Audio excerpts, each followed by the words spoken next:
హైదరాబాద్ జిల్లాలో స్థానిక సంస్థలలో గెలిచినటువంటి ప్రజాప్రతినిధుల చేత ఎన్నుకోబడ్డటువంటి వాళ్ళ ఓట్లతో ఎమ్మెల్సీ ఎన్నికలు జరగబోతాం. అంటే హైదరాబాద్ లో గెలిచిన కార్పొరేటర్లు, ఎమ్మెల్సీలు, ఇక్కడ నమోదు చేసుకున్న రాజ్యసభ సభ్యులు, ఎంపీలు వీళ్ళందరి ఓట్లతో రేపు ఎన్నిక జరగబోతా ఉంది. ఈ ఎన్నికల్లో మా మిత్రులు గౌతమ్ రావు గారు విద్యార్థి ఉద్యమాల నుంచి మొదలుపెట్టి హైదరాబాద్ జిల్లా అధ్యక్షుడి వరకు 40 ఏళ్లుగా మా పార్టీతో అనుబంధంగా ఉన్నటువంటి నాయకుడిని మేము నిలబెట్టడం జరిగింది. ఈ జిహెచ్ఎంసీ ఎన్నికలలో ఫస్ట్ టైం 40 సీట్లు గెలిచింది భారతీయ జనతా పార్టీ. మొట్టమొదటి స్థానంలో ఉన్న పార్టీ 56 స్థానాలు గెలిస్తే BRS party, Bharatiya Janata party 45 స్థానాలు గెలిచింది.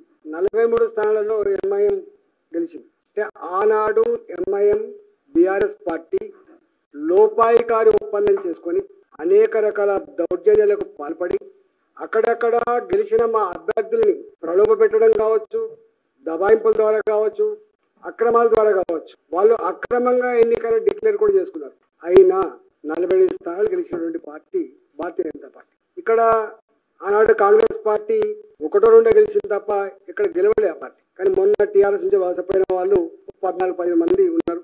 నా 25 సంవత్సరాల రాజకీయ చరిత్రలో ఫస్ట్ టైం చూస్తున్నా ఒక రాజకీయ పార్టీ ఎమ్మెల్యేలు కానీ కార్పొరేటర్లు కానీ ఎన్నికల్లో పాల్గొనకూడదు అని చెప్పి విప్పించేది.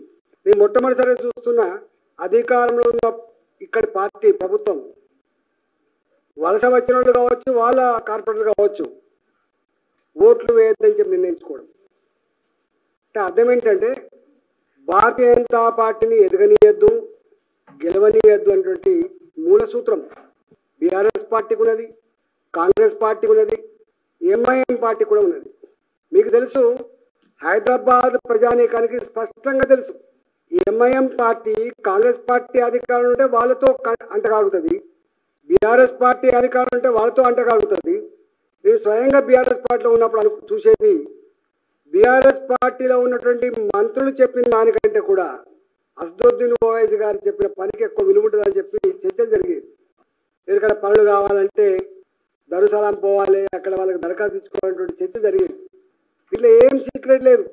ఒకటైతేనేమో తేలిపోయింది, కాంగ్రెస్ పార్టీ తన నైజమేందో దేశవ్యాప్తంగా బట్టబలైపోయింది. టీఆర్ఎస్ పార్టీ కూడా అధికారంలో ఉన్న 10 సంవత్సరాలు తేలిపోయింది. దాన్ని కొనసాగింపే ఇవాళ బీఆర్ఎస్ పార్టీ మీరు ఓట్లు వేయొద్దు అని చెప్పి విప్పించేటువంటి నీచమైనటువంటి అప్రజాస్వామికమైన పద్ధతికి ఒడిగట్టింది బీఆర్ఎస్ పార్టీ. మేము ఒకటే కోరుతున్నాం, ఈ ఓట్లో ప్రజలు వేసేది కాదు పాపం. 40,000, 50,000, 60,000 ఓట్లు ఉన్నటువంటి హైదరాబాద్ ప్రజలు కార్పొరేటర్లు గెలిపిస్తారు. అంటే ఒక్కొక్క కార్పొరేటర్ 40,000-50,000 మంది ప్రజలకు రిప్రజెంట్ చేసేటువంటి కార్పొరేటర్లు. ఇట్లాంటి అప్రజాస్వామికమైన నిర్ణయాన్ని మీరు సపోర్ట్ చేస్తారా? మీ అంతరాత్మ ప్రబోధం ప్రకారం ఆలోచించుకోమని చెప్పి కోరుతా ఉన్నాం. మీరు నిత్యం చూస్తా ఉన్నారు, ఇవాళ గతానికి ఇప్పటికి ఎంత చేంజ్ వచ్చిందో. 2014 మోడీ గారు ఈ దేశానికి ప్రధానమంత్రి కాకముందు హైదరాబాద్ లో ఒక గోకుల్ చాట్ బాంబు పేలుళ్ళు, ఒక లుంబిని పార్క్, దిల్సుఖ్నగర్ చౌరస్తా, దిల్సుఖ్నగర్ పక్కగా ఉన్న సాయిబాబా మందిరంలో తెగిపడ్డ కంటాలు, చిందిన రక్తం, ఇప్పటికీ కళ్ళు కోల్పోయి అవయవాలు కోల్పోయి జీవత్య వల్ల 20 ఏళ్ళుగా 30 ఏళ్ళుగా జీవిస్తున్నటువంటి వాళ్ళు మనం చూస్తూ ఉన్నాం. మొన్ననే హైదరాబాద్ అమాయక ప్రజల ప్రాణాలను తీసి రక్తాన్ని కళ్ళొచ్చిన దుర్మార్గులకి ఇవాళ ఆనాడు ఎన్ఐఏ కోర్టు ఎట్టయితే శిక్ష వేసిందో ఇవాళ హైకోర్టు కూడా అదే శిక్షను ఖరారు చేసిందంటే మనం అర్థం చేసుకోవాలి. అంటే హైదరాబాద్ ప్రశాంతంగా ఉండాలంటే ఇది ఒక ఇక్కడికే పరిమితం కాలే. ఈ టెర్రరిస్టులు దేశవ్యాప్తంగా ఎట్లా పెట్టరేగిపోయిండు, ఎట్లా హింసకు పాల్పడరు, ఎంత భారతమాత ముద్దు బిడ్డల ప్రాణాలు తీసిన తెలుస్తూ ఉంది. కాబట్టి ఆ చరిత్ర మన కళ్ళ ముందు ఉంది. కాబట్టి ఇవాళ నేను ఒకటే అడుగుతున్నా, మీరందరూ విజ్ఞులు కాబట్టి, అపారమైన అనుభవం ఉన్నవాళ్ళు కాబట్టి, మీరు ప్రజల చేత ఎన్నుకోబడ్డ వాళ్ళు కాబట్టి, నిత్యం ప్రజల మధ్యలో ఉండేవాళ్ళు కాబట్టి, మీ అంతరాత్మ సాక్షిగా ఈ హైదరాబాద్ నగరం ప్రశాంతంగా ఉండాలంటే, రక్తం చెందకుండా ఉండాలంటే, బాంబుల మోతలు లేకుండా ఉండాలంటే, వలసలు లేకుండా ఉండాలంటే, గుండాయుధం లేకుండా ఉండాలంటే భారతీయ జనతా పార్టీ అభ్యర్థి గౌతమ్ రావు గారికి ఓటేయమని చెప్పి నేను కోరుతాను. రెండవది, చాలా మందికి అర్థం కాని విషయం ఏంటంటే, ఒకప్పుడు కేవలం కేంద్ర ప్రభుత్వ పరంగా నిధులు వస్తే సెంట్రల్లీ స్పాన్సర్డ్ స్కీమ్స్ కోసం మాత్రమే వచ్చేది. అది పిఎంజేఎస్వై రోడ్లు కావచ్చు, అర్బన్లో పర్ క్యాపిటా ఇన్కమ్ కావచ్చు, రూరల్ ఏరియాలో పర్ క్యాపిటా ఇన్కమ్ కావచ్చు, సెంట్రల్ రోడ్ ఫండ్ నిధులు కావచ్చు, జాతీయ రహదారులు కావచ్చు, ఎన్ఆర్హెచ్ఎం మెడికల్ కోసం వచ్చే డబ్బులు కావచ్చు, ఇట్లాంటివి ఉంటుంది. కానీ మోడీ గారు వచ్చిన తర్వాత నగరాలు వేగంగా విస్తరిస్తూ ఉన్నాయి. రాష్ట్రాలు ఆ విస్తరణకు అనుగుణంగా, పెరుగుదలకు అనుగుణంగా సౌకర్యాలు కల్పించలేకపోతున్నారు, కష్టమవుతుందని చెప్పి భావించి మొట్టమొదటిసారిగా స్మార్ట్ సిటీల పేరిట, అమృత నగరాల పేరిట ఇవాళ నేరుగా డబ్బులు ఇచ్చి నగరాలను అభివృద్ధి చేసినటువంటి ప్రభుత్వం మోడీ గారి ప్రభుత్వం అవునా కదా నేను గుర్తు చేయదలుచుకున్నాం. ఇక్కడ ఫేజ్ 1 కింద తెలంగాణలో 12 మున్సిపల్ కార్పొరేషన్ ఉంటే 66 ప్రాజెక్టులకు గాను 833 కోట్లు శాంక్షన్ చేసింది.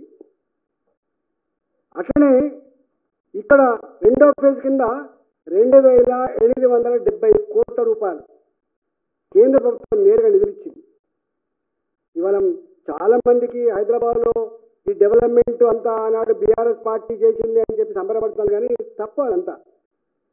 మీరు ఆరాం గారు చౌరస్తా ఉంది, ఆరాం గారు చౌరస్తాలో అక్కడ ఉన్నటువంటి ఫ్లైఓవర్లు కావచ్చు, అండర్ పాస్లు కావచ్చు, ఇవాళ ట్రాఫిక్ ఇబ్బందులు లేకుండా అటువైపు నడిచేటువంటి అన్ని ఫ్లైఓవర్లకి నిధులిచ్చింది కేంద్ర ప్రభుత్వం మాత్రమే. అట్లనే ఇవాళ ఉప్పల్లో ఇవాళ ఏదైతే ఎలివేటెడ్ కారిడార్ కడుతున్నారో ఒక 630 కోట్ల రూపాయలతోటి కేంద్ర ప్రభుత్వం ఇచ్చి డబ్బులతోనే కడుతున్నారు. అట్నే అంబేర్పేట్ ఫ్లైఓవర్ 266 కోట్ల రూపాయలతో కడుతున్నారు. ఇంతకుముందు చెప్పిన ఆరాం గారు శంషాబాద్ 6 వరుసల రహదారికి 283 కోట్ల రూపాయలు. ఇవాళ మీరు కళ్ళుంటే పోయి చూడండి, మీకు అవగాహన ఉంటుంది. చెర్లపల్లి రైల్వే స్టేషన్ హైదరాబాద్ 430 కోట్లు, సికింద్రాబాద్ రైల్వే స్టేషన్ 720 కోట్ల రూపాయలు, కాచిగూడ రైల్వే స్టేషన్ 450 కోట్ల రూపాయలు, నాంపల్లి రైల్వే స్టేషన్ 350 కోట్ల రూపాయలు. ఇవి కాకుండా ఇవాళ మీకు కొంపల్లి వైపు కట్టేటువంటి ఫ్లైఓవర్ దాదాపు 900 కోట్లు 1000 కోట్లు, కొంపల్లి వైపు మేడ్చల్ వైపు కట్టేటువంటి ఫ్లైఓవర్లు కావచ్చు. ఇవాళ ఎల్బీ నగర్ సైడ్ ఉన్నటువంటి ఫ్లైఓవర్లు కావచ్చు, అదొక 600 కోట్లు 700 కోట్లు. అంటే కొన్ని వేల కోట్ల రూపాయలతో ఇవాళ ఆరాం గారు చౌరస్తా అయినా, ఉప్పల్ ఎలివేటెడ్ కారిడార్ అయినా, కొంపల్లి ఎలివేటెడ్ కారిడార్ అయినా, ఇవాళ ఎల్బీ నగర్ సైడ్ కట్టే ఎలివేటెడ్ కారిడార్, ఇవన్నీ కూడా కేంద్ర ప్రభుత్వ నిధులతో వస్తేనే ఇక్కడ నడుస్తాను తప్ప లేకపోతే ఇక్కడ ఏం లేదు, చిప్ప చేతికి వచ్చి